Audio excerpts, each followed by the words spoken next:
It's just forward and back. Can everyone hear me? Because I can't see any of you.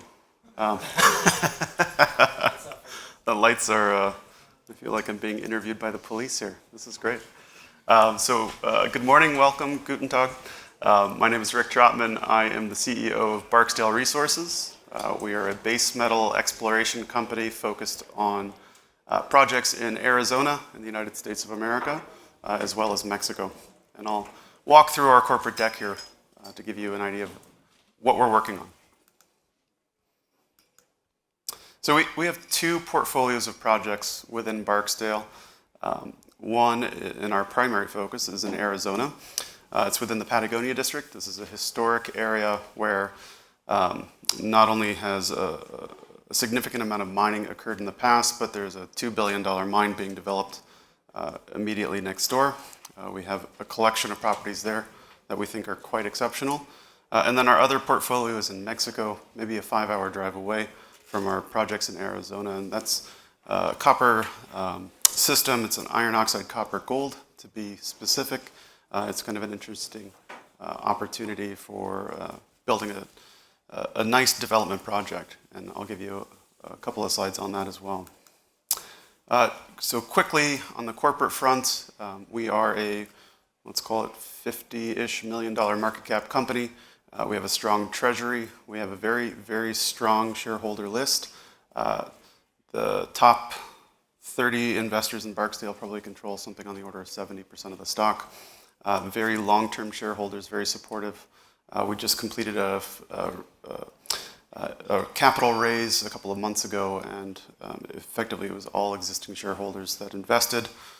They tend to follow their rights. As you can see, we've done decently well this year. People are expecting a few catalysts out of us. The stock has performed, luckily, and I think we're a bit different in this market than most. I won't go through the management deck, but just feel confident that the folks that are doing the jobs here have been doing them for a very long time, have lots of experience, except for me. I'm just joking. I'm a geologist by background, former private equity folk, also was in equity research, geologist by background, so I've worked on gold vein systems throughout the Americas. So here's a map showing where our projects are located. As I mentioned before, the primary assets are in southern Arizona, which is that black star on the middle of the page, and then our others, San Javier in Mexico. The reason that we focused in on Arizona is the size, scale, and just simply the grade potential of the projects that we have in this district. We have all of the projects in blue, either controlled 100% or through option agreements. And the project in the center, called Sunnyside, is where most of the attention is garnered.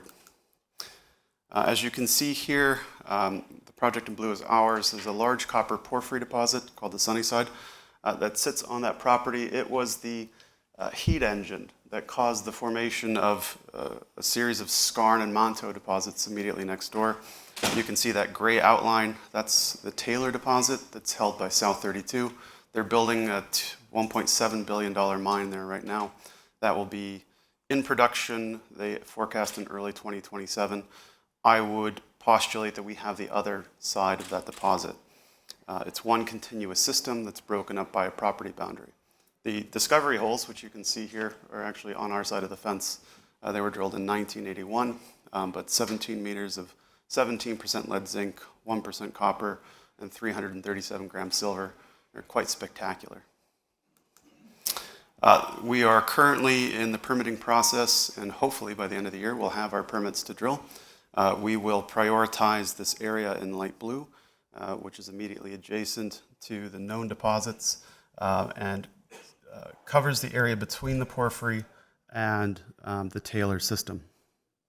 And this, I would mention, is already the world's largest carbonate replacement deposit, and our side has not been explored as of yet. All in all, South 32 will have $4 billion invested in that mine when it turns on, and they don't tend to like owning parts of districts and parts of deposits, which I think will bode well. Here's a quick cartoon to give you an idea of the size of the project. There's a billion-odd ton porphyry called Sunnyside in blue. The Taylor system is in red, and this is from public data, the Taylor side, so take it with a bit of a grain of salt. But it gives you an idea of the size and scale potential here. We're looking at probably 6 or 7 kilometers across in terms of size, and we've got a kilometer scale gap between that blue vertical line, which is the property boundary, and the edge of the porphyry just off to the left. That, when you think about it in 3 dimensions, is a 4 or 5 square kilometer area where we have the potential to build significant tons and hopefully grade that could be of interest to the folks building the mine next door. Here's a quick picture just showing the development that's going on next door. As I mentioned, South 32 has put approximately $400 million into this asset since spending almost $2 billion acquiring it, and they have $1.7 billion left to go on their capital spend. So that's Arizona. That's the primary value driver for the company. When we have our permits, that's where the action will happen. It will be a significant 2023 for us, and hopefully we'll be able to deliver you guys a ton of great results. The asset that we have been working on for the past couple of years is in Mexico, just a couple hours to the south. This is something that will kind of take a back seat once we have the ability to drill in in Arizona. This is a copper oxide project. It's an interesting beast. It's actually one deposit that's been sliced up and pushed apart. And you can see that there's kind of a string of pearls here with multiple project areas that are in those little orange dots. The area that we have drilled is called Cerro Verde. This is effectively the top of a hill. I won't go into the drill results specifically because you probably can't see any of them given the size, but nevertheless, we've had quite interesting results. We'll have a resource out on this asset here in the next couple of weeks. It's finally over the hump and should be done soon. But you can see here the ore body is effectively a tabular shape right at the top of the mountain. Very low strip, I would imagine. We'll have less than a strip ratio of less than 0.5 to 1, and a very great leach kinetics on this. This would be a heap leach style operation. It's less than 2 kilos per ton to get the copper out of this, and you get great recoveries. So, and that's with a primary leach. If you do a secondary leach cycle on that, you could even get more. So we're very excited about this. We think it could be a very nice development opportunity. We won't be advancing it once we drill in Arizona, but we'll have that asset on our balance sheet. We'll use it opportunistically to give our shareholders the best financial advantage possible. And like I mentioned, Cerro Verde is just one of many prospects on this property. So there are a string of pearls here, Mesa Grande on the middle ground, and La Trinidad in the bottom of the slide are other areas that have historic drilling, but we haven't been active there as of yet. We do have the permits necessary to drill all of these targets, though. In this slide,